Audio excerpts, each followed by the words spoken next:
የማሪያ ሮባቶ ካቶሊክ ትምህርት ቤት 104 የ12ኛ ክፍል ተማሪዎችን አስመረቀ። በኢትዮጵያ ካቶሊካዊት ቤተክርስቲያን በአዲስ አበባ ሀገረ ስብከት ነሐሴ 17 ቀን 2018 ዓ.ም ማሪያ ሮባቶ ካቶሊክ ትምህርት ቤት ለ8ኛ ጊዜ 104 የ12ኛ ክፍል ተማሪዎችን አስመረቀ።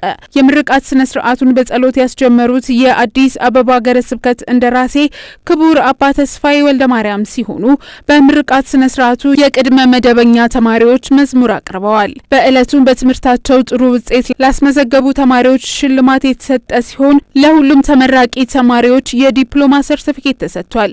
ትምህርት ቤቱም ለመምህራንና ለአስተዳደር ሰራተኞች ላበረከቱት አስተዋጽኦ እውቅና ሰጥቷል።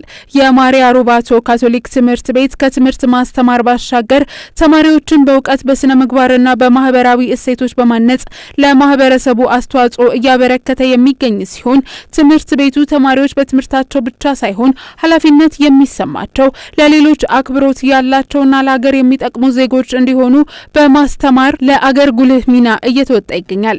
በምርቃት ስነ ስርዓቱ ተማሪዎች፣ መምህራን፣ ካህናት፣ መነኮሳትና የተማሪ ወላጆች ተገኝተዋል።